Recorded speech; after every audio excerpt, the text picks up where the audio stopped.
Welcome to KRA's The Hub, the official podcast of KRA Corporation. And now get ready to hear workforce topics and trends you need to know on the go. Welcome back to KRA's The Hub. This is Doug Foresta. Of course, here today is Maxine Suka, Director of Workforce Operations, Strategic Initiatives for KRA. Maxine, why don't you go ahead and introduce our special guest today? Well, thank you so much, Doug, for the intro. It's really great to be back here on the Hub.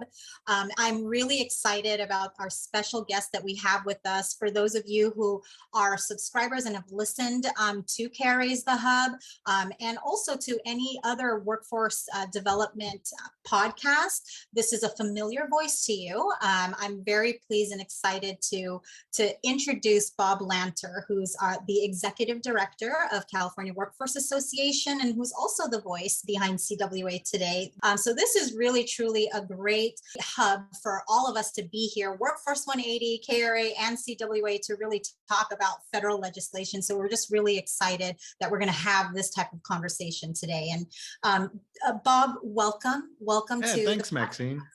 I appreciate it. Thank you, Doug. Thanks, Maxine, for the invite. It's great to be here.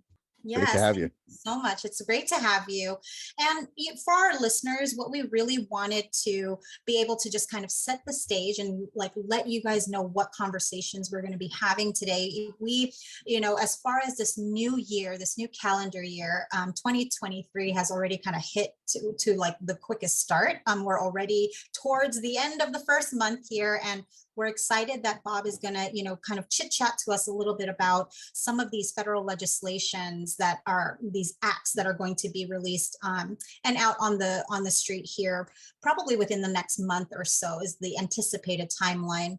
These acts that we're, primarily going to be talking about, there are three that we're focusing on. Really, the CHIPS Act, which is known as creating helpful incentives to produce semiconductors. So that's the CHIPS Act of 2022. The IRA, which is the Inflation Reduction Act. So that's really focused on clean technology development.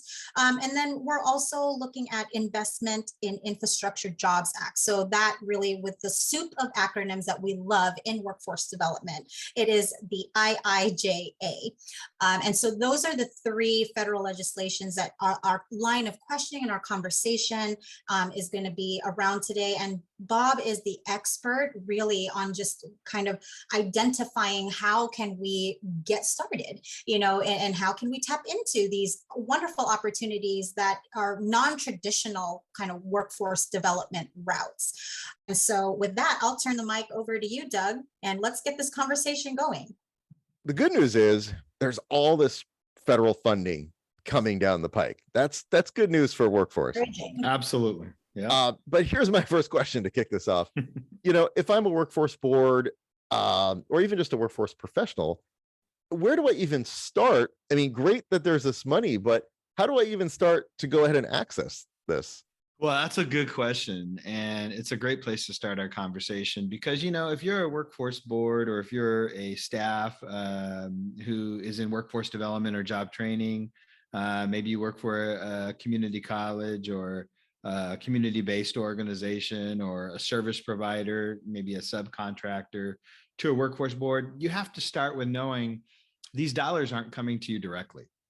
These are not formulaic money. So like the Workforce Innovations and Opportunities Act, where the dollars by formula come to states and then down to communities and workforce boards and their service providers, these dollars are not like that. These dollars are going to go primarily to big federal agencies who will then distribute those dollars to their agencies within states and counties and local government. So the Department of Transportation in the Infrastructure Act, the Department of Energy in the Inflation Reduction Act, the National Science Foundation for the CHIPS Act.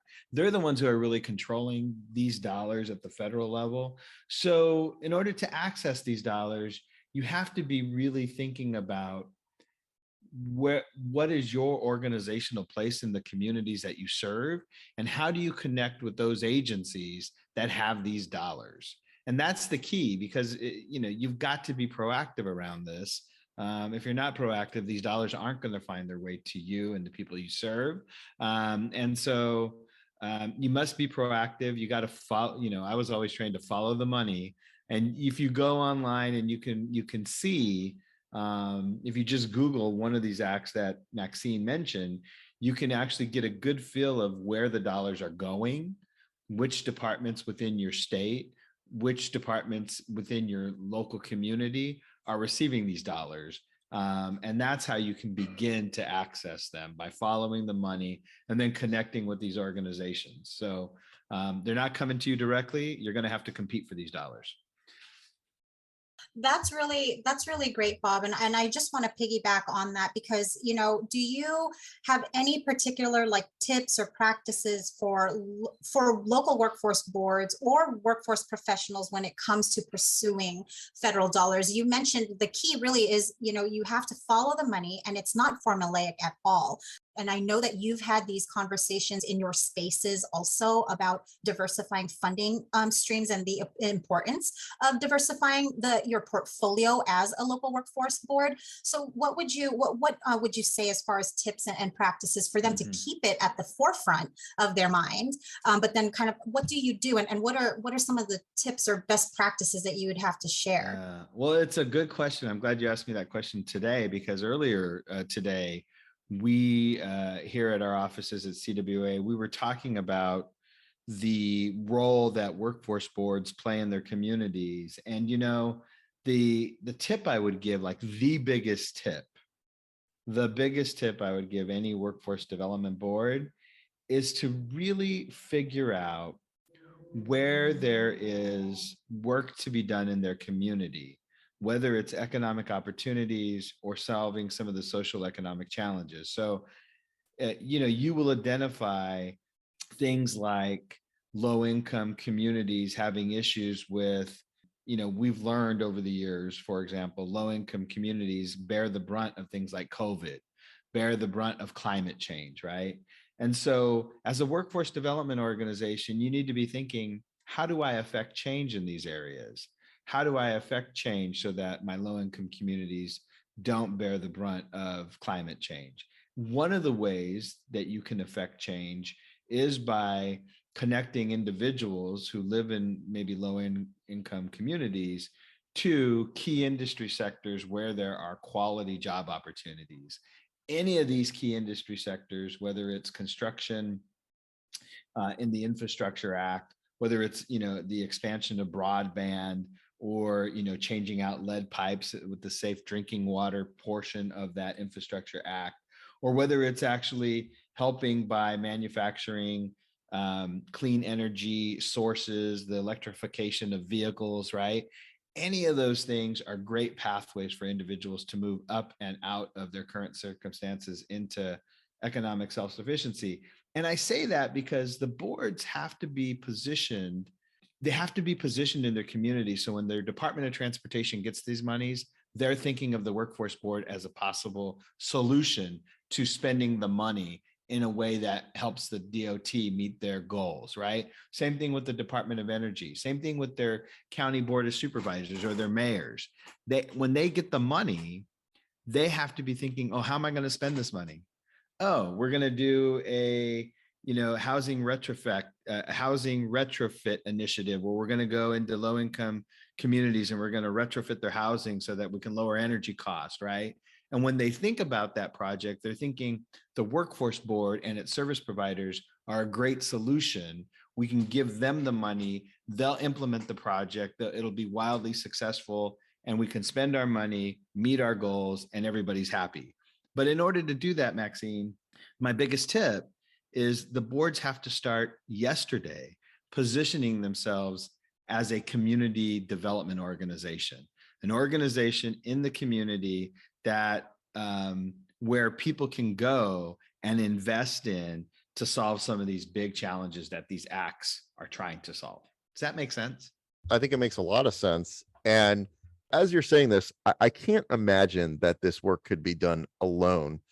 Talk about the need for collaboration, if there is one, and also collaboration in when it comes to reaching out to elected officials. So really important that when we talk about a workforce system, and you look at some of these acts and you look at some of the the work that they're trying to solve for, you know, increasing semiconductor manufacturing, for example, right?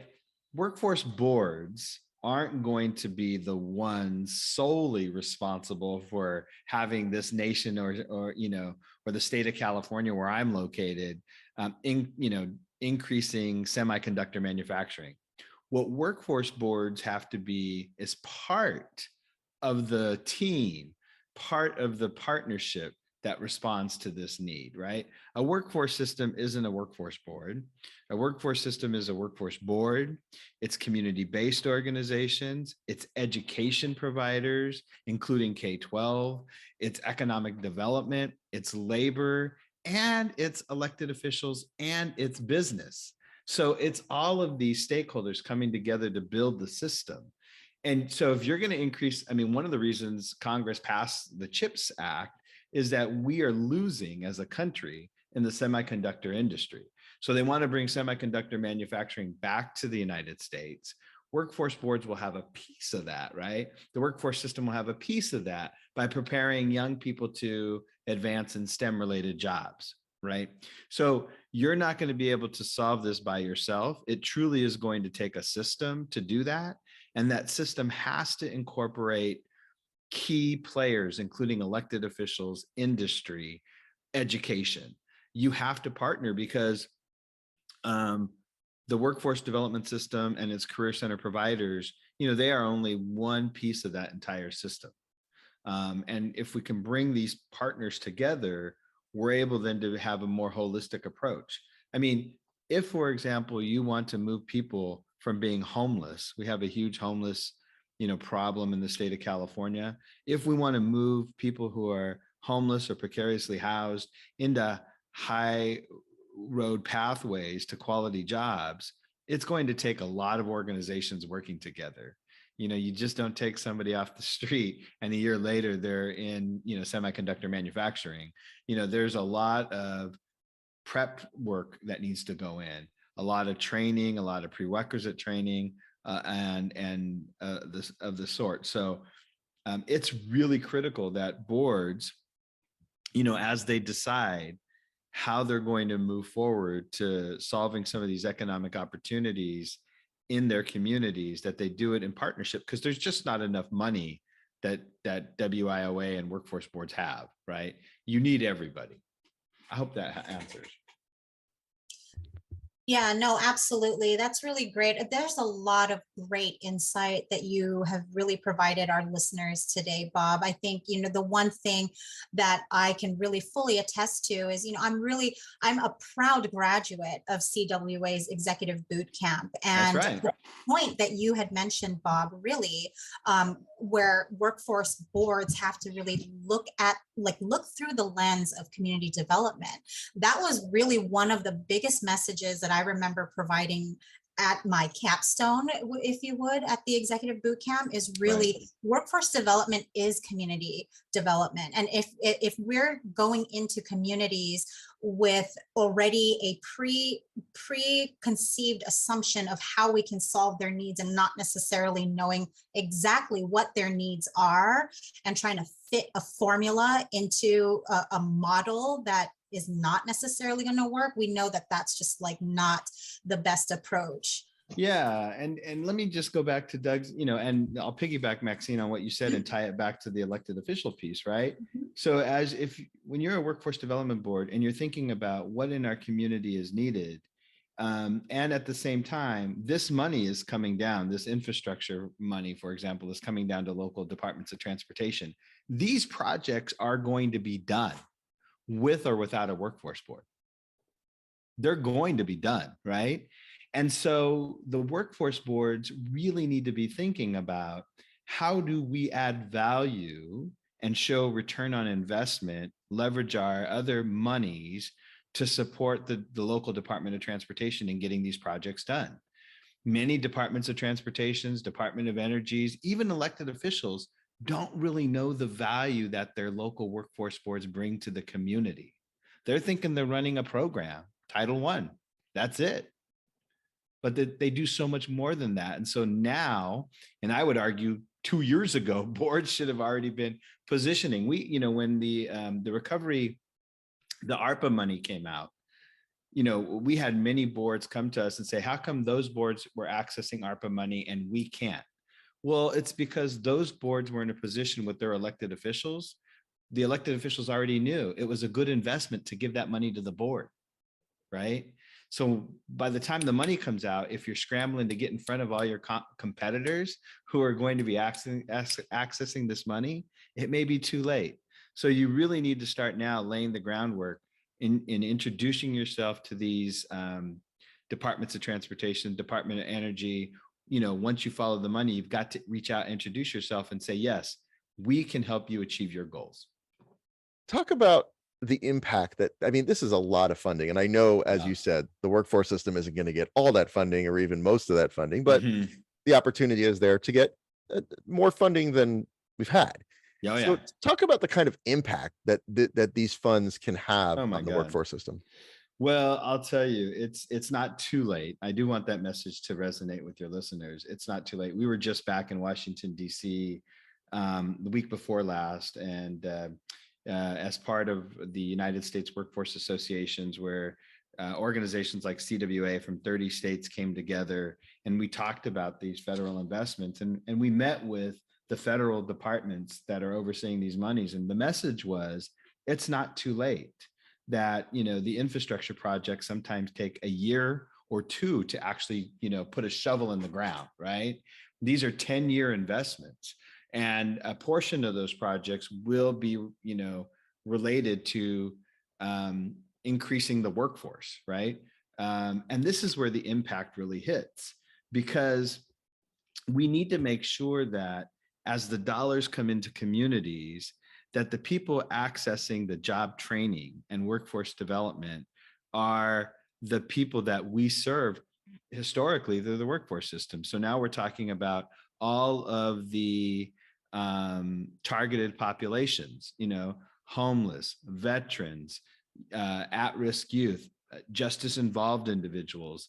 And the money, there's so much money there that we can actually change how people learn and increase their vocational skills to access these jobs, so that when we look at people who are in construction job sites, the workforce of 3 years from now or 5 years from now may be in high school today. And so these dollars will really enable us to kind of break from the way we've always trained people, break from the way that people have a pathway into these jobs, and allow us to get a new and different workforce than we've ever had before. Here in California, there's an investment on, getting women into construction jobs, right? That's what I'm talking about. These dollars will allow us to break the mold.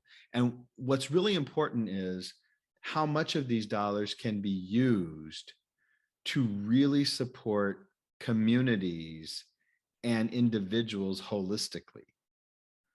If you want women to go into STEM resources, or if you want,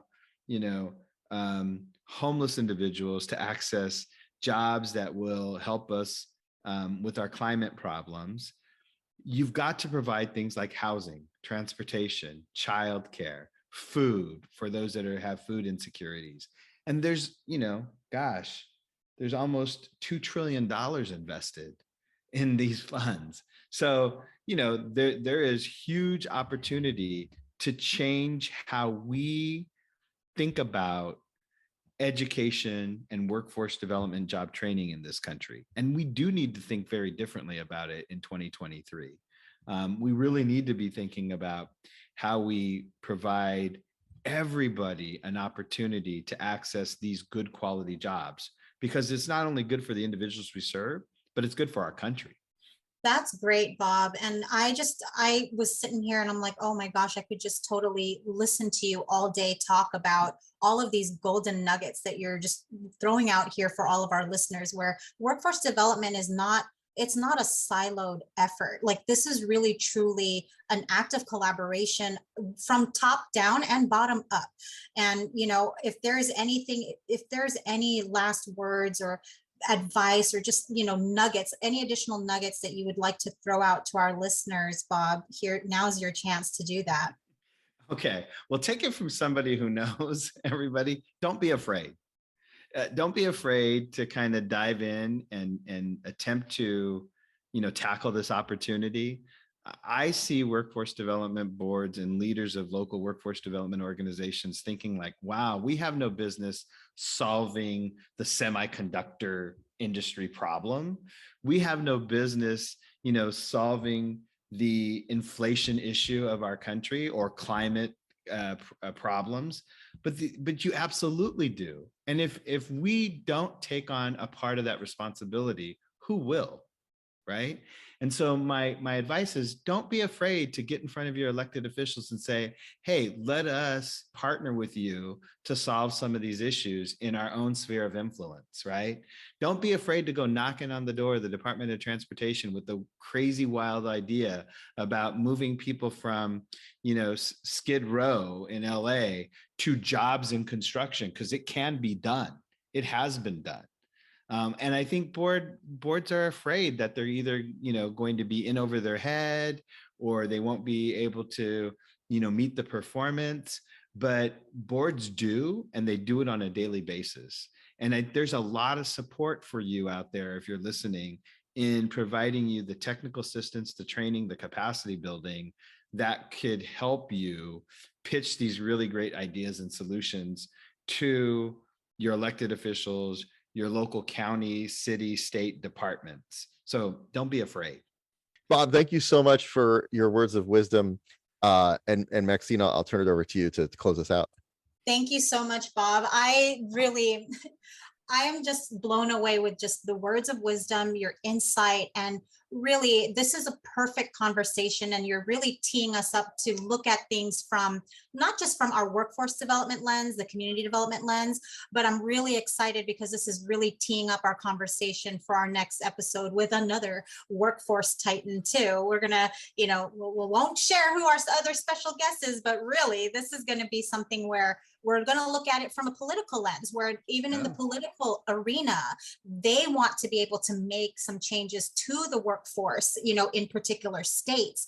And so this is really, like you said, Bob, this is an effort that even folks on the political side of the house are really trying to figure out how can they make significant changes socioeconomically, that kind of can trigger through and go through, integrate through, if you would, the workforce system. So we're really excited, really, really happy to have you join us today and just share pleasure. Everything and your words of wisdom and insight. So thank you so much, Bob. Thank you so much, Doug. This was a great conversation. I'm really, really inspired and really kind of reset myself to think about this is the reason why I do what I do in workforce. So thank you so much for that. Thanks, Maxine. Thanks, Doug. Appreciate your time today and having me on your show. Thank you for listening to KRA's The Hub. Don't forget to subscribe to the podcast on Spotify, Apple Podcasts, or wherever you listen to podcasts. To learn more about KRA Corporation, visit www.kra.com. Thanks so much for listening, and we'll be back soon with a new episode.